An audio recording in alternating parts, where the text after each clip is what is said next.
modern coffee, Treaty 1 territory, the traditional territory of the Winnipeg Cree, OG Cree, Dakota peoples, the Dene, and on the national homeland of the Red River Métis. What a fabulous little place to meet and have a conversation about books.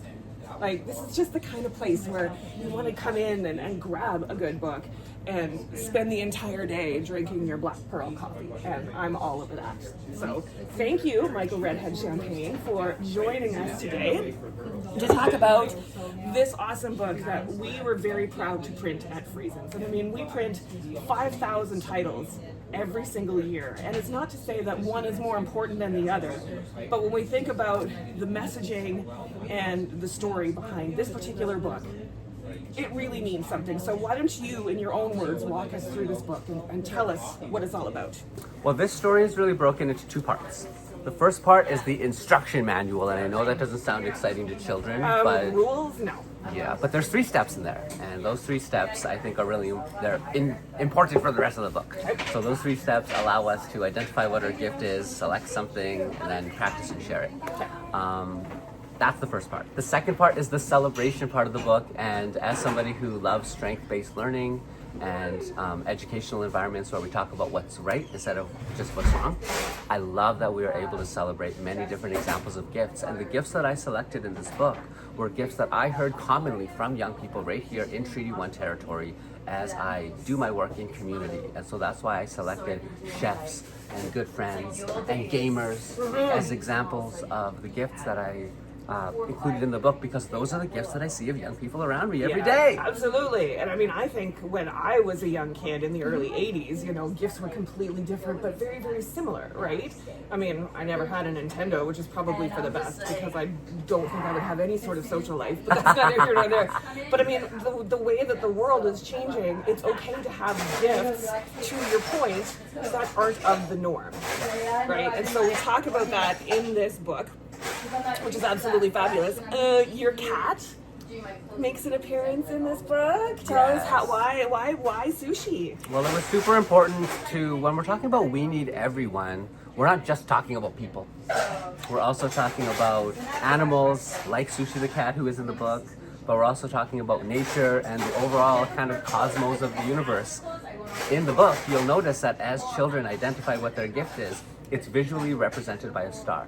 And so for me, as somebody who is a First Nations person from Shamattawa in northern Manitoba, we're Cree, we're Swampy Cree. And in our creation story, they say that we are the star people, and that's where we came from. And so there's a secret teaching in the book about where we come from, and our gifts are represented by the stars, but that's also who we are. That's amazing. That is so amazing. Now, that is also you on the cover of this book, of course. You can't mistake that hair by any means. I think, yeah, we definitely see a thing. So you're in the book, your cat is in the book. Were you thinking of any other specific people when you were creating this book? I mean, I know that having the diversity and the inclusionary aspect of this book was important to you, but specific people in your life? There's a couple of folks that I think of, especially now when I'm experiencing this book. And I always say experiencing the book instead of reading the book. And that's because reading the book is an experience, and it's so fun to be able to have those connections and conversations. And so much of the book is inquiry-based learning, and that's another thing that aligns with Indigenous practices and Indigenous knowledge. It's like, I don't tell you what you are, I ask you, and you tell me. And so the book is full of questions about what is your gift and what do you like doing, and you get to decide those things. And the whole hope is that we give the reader and the kids a little bit of agency, but having all of these different kids represented of the different shapes and the different shades and the different abilities and the different interests was really important because of all of the racism that we see in the world. And I think the reality is that there is racism in the world, and I don't think we're doing our kids any favors by running and hiding from it. Instead, what I think we can do is we can look into the face of the thing that a lot of people are afraid of, and that's our differences. And we can say, do you know what? Your different thing is super cool, and I don't really know it, I don't really understand it, but I'm proud of you for having that different thing. And please talk to me about it so I understand. Yeah, let me know. Like, I would love to learn from you as somebody who has a gift that is different than me. Maybe I'm the person who talks too much, right? Maybe you're the person who researches too much.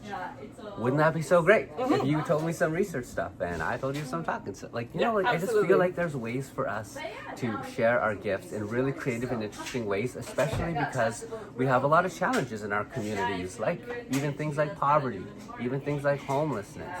And so if we put our gifts together, I think we can come up with super creative and brand new ways of confronting these age-old, generations-long problems. Yes, and that would be wonderful. And if So no big deal. We're just going to save the world with this book. Absolutely, and you know, no pressure at all. So you do wear many hats, especially as a writer. You've written countless articles on a wide variety of topics, many of which are incredibly different Yes. than this book. What made you want to write this book for kids? Well, I think I appreciate that you really, nailed that one on the head, and that so much of my work and my writing that I do is drastically different from what is in this book, in terms of like what it is, because this is a kid's book.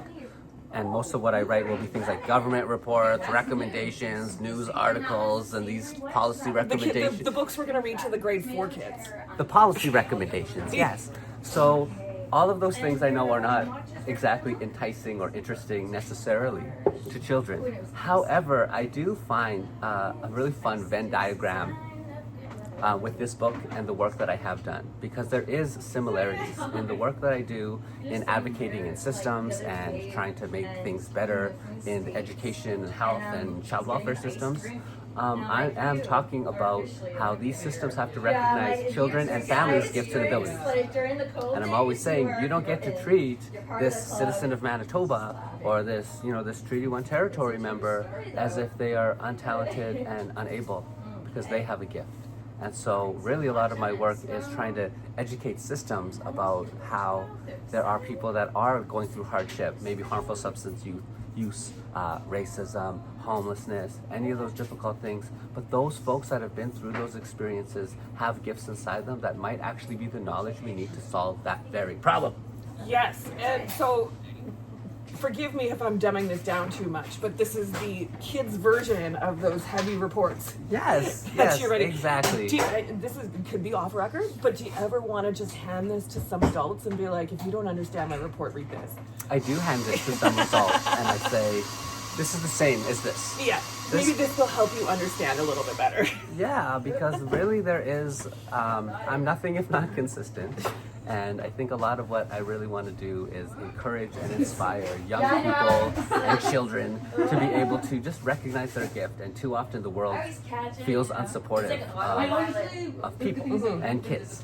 And I just think that the more we can train and educate teachers, parents, and adults in the lives of these kids, which is really what this book is trying to do, on how to have those conversations and how to help guide kids along the adventure to find their gift, then we are going to be able to confront things like the mental health crises that we're dealing with and these really complicated things that feel super big, like racism. We can do it. We absolutely can. And we talked about life experiences and the living the life that you are. Do you think, and this might be an odd question to ask, but do you think that somebody who hasn't experienced these life experiences could write something like this? I think that this really does come from my own personal life experiences and having seen so many people feel like they don't belong.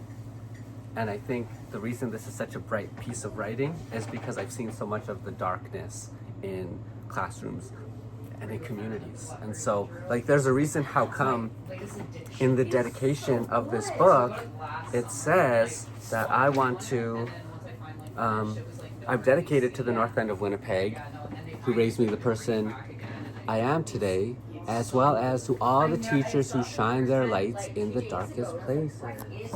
And the reason for that is because I just see so much darkness in the world, but there's always helpers there. In those really difficult, dark moments, there are always somebody pushing up against that struggle, or there's somebody trying to lift people up. And I think that the more we can do to shine a light on those helpers, we can inspire people to overcome things that a lot of folks say is impossible but it ain't. No, I don't think anything is impossible if you really put your mind to it. And that's a really basic basic way of looking at it, but it's true. So the book has been very well received. It does have a deeper message, but when you're reading it to your grade 2s, which is what we're doing with Friesens I Love to Read Month with Golden West, the book is captivating. What is it that you think makes this book so captivating? Well, the illustrations are by Tiff Bartel, and Tiff Bartel is a Winnipeg-based artist. She is absolutely a talented powerhouse of art and imagery. And one of the things that I think she was able to do with this book is take a lot of my personality and energy and somehow capture it onto the printed page. You don't have energy. What are you talking about? This is the most dull interview I think I've ever done. So like, it's fun for me to see, like, it feels like my energy is on in this art. And the other thing that is so fun is she made everybody feel so happy and welcoming. And I feel good all the time when I'm learning about other people's cultures or other people's abilities and gifts. It makes me happy. And what I love about this book is it just shows the joy that can come when we are listening and learning from other people and seeing what their gifts are, especially if they're different than our own. Well, it is definitely bright and colorful. And how did the partnership come about? Like, did you call her? Did she call you saying, I want to be part of this? Well, it started when I was chatting with the folks from Highwater Press, and we were talking about, originally actually I was going to do an entirely different story.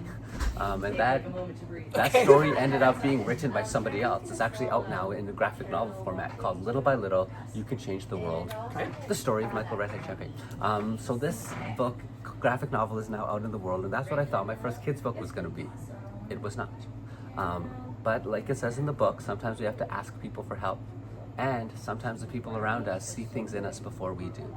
And so I have somebody in my life named Angie Lamarand who has been helping me with my speaking and my overall life for many years. And it was 10 years ago that she said to me, Michael, this gift activity that you share with people, because it was something I had done for many years, is going to be your first book. And I said, oh, Angie, That's it. you. Whatever, you crazy wacky kid. I know, and I didn't think that, I'm like, it's too simple, this would never be a book, there's no story here.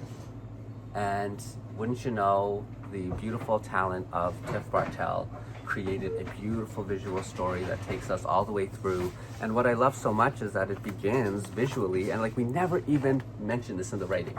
But what I love so much about it is that we start with question mark kid, and here's a true Michael story. These blue boots here, when I was a little kid, I used to wear blue boots all the time, like blue rubber boots, and I would wear them to bed. I love them so I didn't care if it was raining. I just wanted to wear those blue rubber boots. So this primary character here, other than me, is here, and they are looking for their gift and they don't know what it is.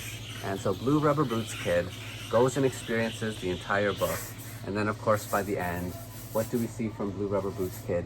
They have found their gift, and it is now represented by a star. And a blue star. A blue star! And so just like those kind of details are really important. And there are so many like stories woven into the book, and the imagery and the images are so deep. And I think that's really what a lot of the kids will resonate with. They feel like there's layers and layers to the book, because there is. Now, was she given free reign to draw and design as she saw fit? How did you help her along with that? Well, really what ended up happening was, as the manuscript was developing and as the story was evolving from what I thought it was to what it became, having these conversations with Tiff about the type of book that I wanted was a very important part of the process along the way. And actually with Highwater Press, I expressed to them that a really important part of my work is amplifying the voices of women and gender diverse people. And so I only wanted to work with a women or gender diverse illustrator. And so they gave me a list of talented people, and Tiff was at the top of that list. Okay. And I was like, there's no one else.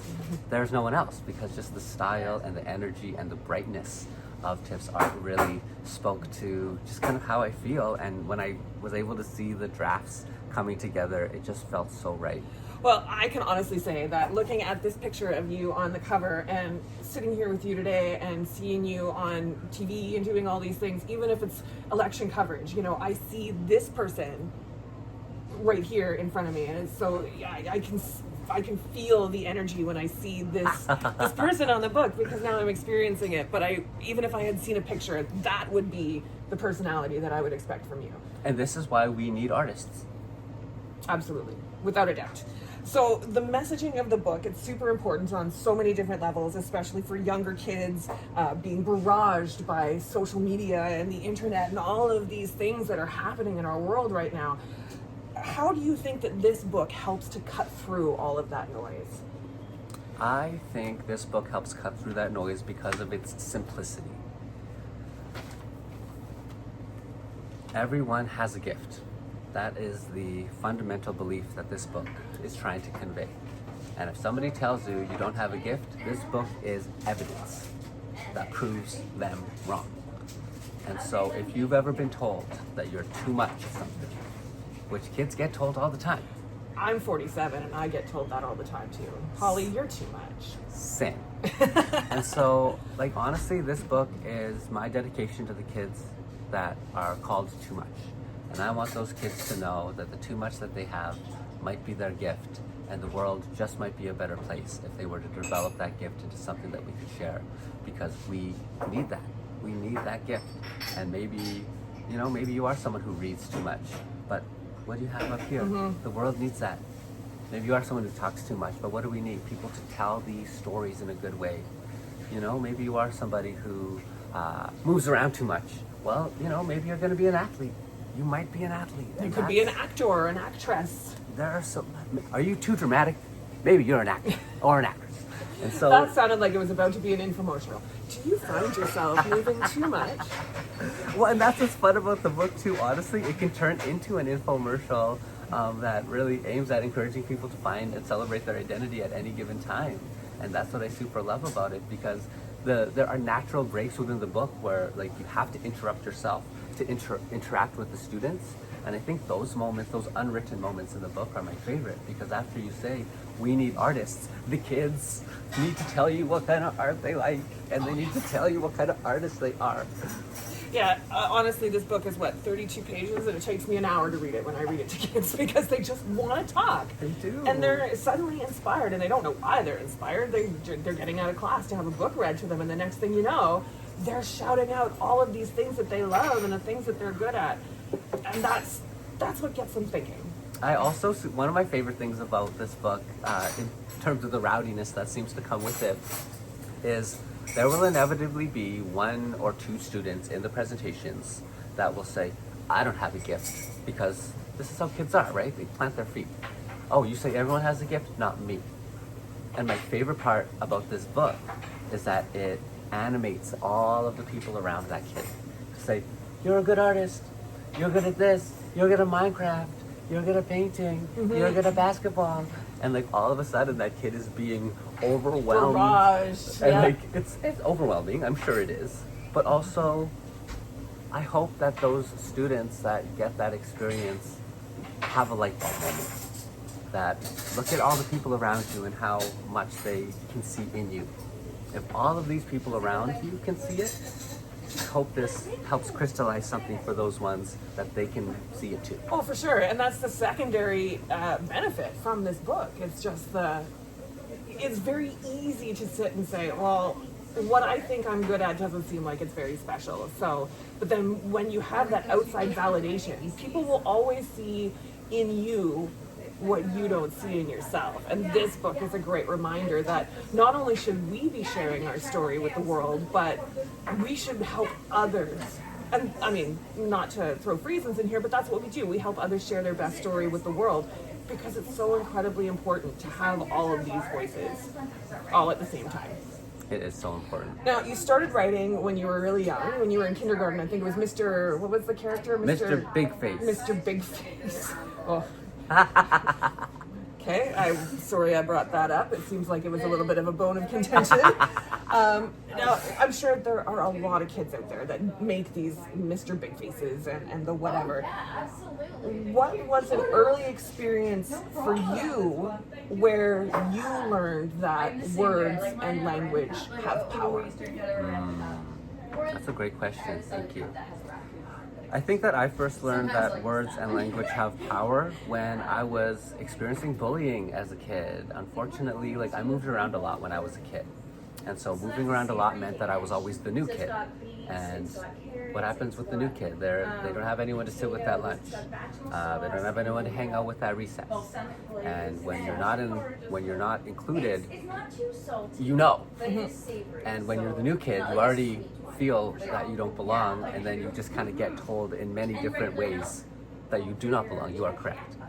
And so what I really learned was that, you know, those words of you don't belong have immense power, even if it comes from one of my colleagues, one of my peers and my friends in school. So that had a lot of power. But I also remember I had a really beautiful teacher named Ms. Holmes who gifted me with a book that I couldn't afford myself, and she wrote in the cover of that book, "Keep going, I'm proud of you." And those were just words. But those words came to me at a moment where I felt so low about myself. I didn't know what tomorrow was going to bring. And those words showed me that it's just a couple of simple words. Just like those couple of simple words that those bullies were using to bring me down, a couple of simple words from an adult that cared about me brought me way back up and gave me like a suit of armor and made me strong. And so if a couple of words can lift somebody up, give them a suit of armor and make them strong, I want to give words too. I want to give those words to kids too. And that kind of ties into my next question. You know, how does your personal experiences reflect themselves in this book? You know, and you've lived this, you've experienced this, which is why I wanted to know earlier, do you think if somebody hadn't experienced these types of things, if they can have that same perspective? So it's definitely, everything's tied up, all nice and part and parcel when it comes to this book. And I can't stop showing it off enough because it's just so much fun and so colorful, and I love it so much. And we were, like I said, so proud to print it at Friesens. If Hollywood made a movie out of We Need Everyone, this is now on the New York Times bestseller list, Okay. you're number one, All and right. they're like, okay, Michael Redhead Champagne, we want to make a movie of We Need Everyone. Who would you want to play you? Oh my goodness, I already know the answer to Oh, this. just like you've thought about this. Oh, now yeah. that you're a superstar celebrity, like whatever, best-selling author.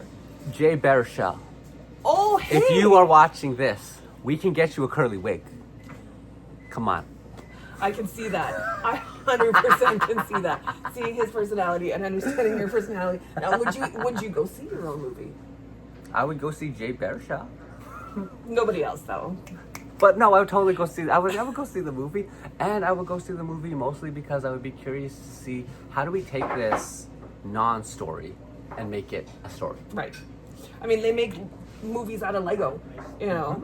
everything Hollywood is, I think, with respect to your book, Hollywood's run out of ideas. So I wouldn't be surprised if they called you up one day and said, we need the rights to this book so that we can make a movie out of it. I mean, we need filmmakers too. Maybe that can be another book. So finally, before we wrap things up here, I know that books have been so important in your life. I know that I Love to Read Month is incredibly important to you. What was your favorite book as a child when you were growing up? Oh my goodness. Oh, you brought it with you. I was hoping you would ask this question. It's like I read your mind. So when I was a kid, and maybe this is unexpected, but when I was a kid, one of the things that I super loved doing was reading short stories. And poems. Dr. Seuss, One Fish, Two Fish, Red Fish. Mm-hmm. You know, if it's got a little bit of rhythm and rhyme, I kind of like it. Yeah. And now as an adult, I like rap music, and I'm like, oh, I blame Dr. Seuss. So anyway, as I was a child, there was this book here that I got from Value Village one time, and it was all tattered up, and it was called Scary Poems for Rotten Kids. And this book was one that became so torn and tattered in my possession because of how much I would read it over and over and over. There's one called Breakfast, there's one called The Body. Like it's about this person that has no bones. Anyway, so this book I just ordered at the beginning of this month from McNally Robinson. Nice. Because I was thinking about what book is impactful for me as a kid, and that was the one that I was thinking of. So I ordered it and I just got it. It's a new printing and new images that I saw before. That's exciting. But I really love it, and I've been carrying it around all I Love to Read month. So excited for the moment where one of the classes says, "Do you have anything scary?" Well, as a matter of fact, I do. That's very cool. I love that. So I just love the power of stories to be able to transform us to either a place that's like inspiring or even a place that's a little bit scary. Awesome.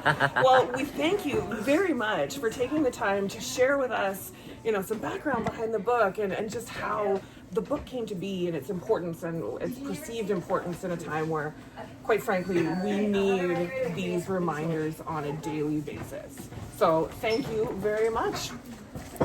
Thank you, and thank you. Thank you, everybody. It's been so fun to share this with the world, and we need some sequels. We need everyone, part 2. Yes. Make it scary because I hear you like the scary stuff. I do like the scares.